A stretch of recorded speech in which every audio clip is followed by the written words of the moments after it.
As the March 17th Israeli election draws near, the rhetoric from those running in that election, or supporting candidates running in that election, is becoming more and more extreme. We have a quote from the Foreign Minister of Israel, the leader of an Israeli political party. His name is Avigdor Lieberman, who's speaking to a crowd, and he said this: "Those who are with us deserve everything, but those who are against us deserve to have their heads chopped off with an axe." That's not a... Maybe something was lost in translation. That's not a so-called terrorist. That's not a member of ISIS. That's not even an Israeli radical.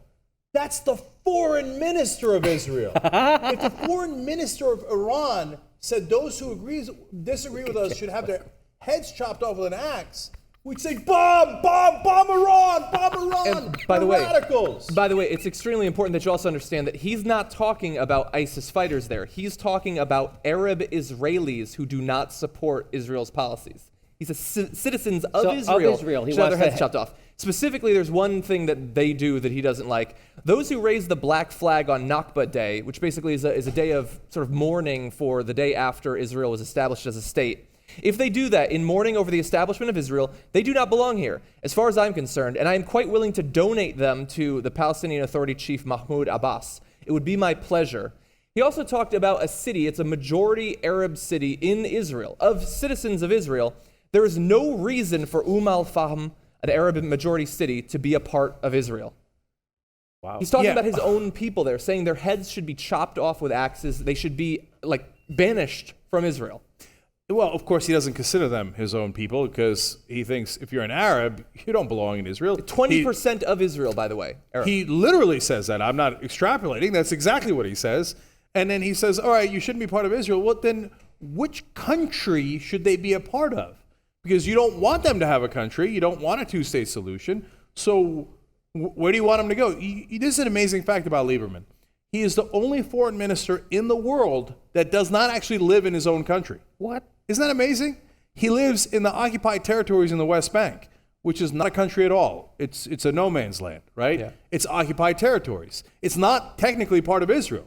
He doesn't live in Israel, and he's Israel's foreign minister. He says, I'd like to deport people who actually do live in Israel to a country that doesn't exist, that I won't recognize, and if anybody disagrees with me, I'd like to chop their head off with an axe. You know, this guy, Lieberman, is worth a reminder. I wish I'd had this information last week. I was in Atlanta. I was talking to a lot of Jews who were, the Jews worry about Israel. That's what we worry about, a lot of stuff. And right now, there are a lot of Jews worried about Israel. You worry about the humidity, too. I know that. Yeah, it's stifling, Jimmy, especially by the sea. It's like a sauna. It's like a sauna in here. And you got to remember, this guy, Avigdor Lieberman, right? That's not quite how you say it. Avigdor Lieberman. That's why I didn't try his first name. Yeah. Avi. Let's go with Avi. Lieberman. He's just a politician. He's just a member of a party. Yes.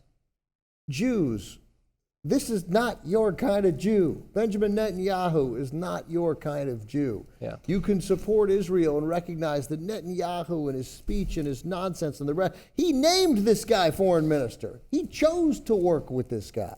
He didn't have to, right? So when that election rolls around, I'm realizing I'm not speaking to anybody who's actually voting later this month in Israel, but these guys are just party leaders. So when Barack Obama turns his back to some extent on Benjamin Netanyahu, he's not turning his back on Israel. It's like he's turning his back on Dick Cheney. Yes. That's it. It needs to be repeated over and over, but it's extremely hard to get people here to understand that. Netanyahu is the head of the Likud party. He's a guy. It's just and they're a minority. They're not even the majority of people. Yeah. So and they're losing, and they're a good bet to lose. Yeah. Now the final thing that maybe this shouldn't be the scariest thing, considering we were talking about beheadings. Which, by the way, considering that we're at most 6 hours out from a beheading by ISIS, maybe change your imagery just a little bit there. But anyway, it would be easy to write this off as just one crazy guy.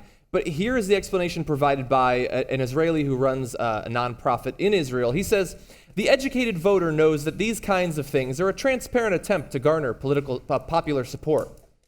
So saying that you're going to cut off the heads of people who live that are Israelis is a popular thing to say. That's the sort of rhetoric that generates support. Look, we've got our crazies, we've got our extremists here. but at least they hide the fact that they'd like to slaughter some Americans. They don't come right out to generate support by saying it. So to give you a sense of how radical the right wing in Israel is and how they don't represent all Israelis. So we have our own radicals here, the neoconservatives. They're the ones that dragged us in the Iraq War. By the way, Netanyahu was among them. He's also a guy who pushed for the Iraq War. He's also a neoconservative, just happens to be in Israel. But he signed all the same papers that our neocons in the United States did, saying we have to attack Iran, Iraq. And all the way back then, they also said we have to attack Iran. So that's been part of the plan all along. But even like our radicals, like Dick Cheney and George Bush, they said you got to be with us or against us. But they didn't say you got to be with us or we chop your head off with an axe, right? So these guys are the most right-wing radical people in the world. So our fight is not with Israel. Our fight is not with even Iran. It's our fight is with the right wing in all of these countries. The right wing in the U.S. and the right wing in Iran both want war, and they want to drive all of us in the middle to war. They don't want negotiations. We got to fight against them so that we can have peace. The right wing in Israel wants war. The right wing here wants war. We got to fight against those guys for the benefit of the U.S., Israel, Iran, and all these countries.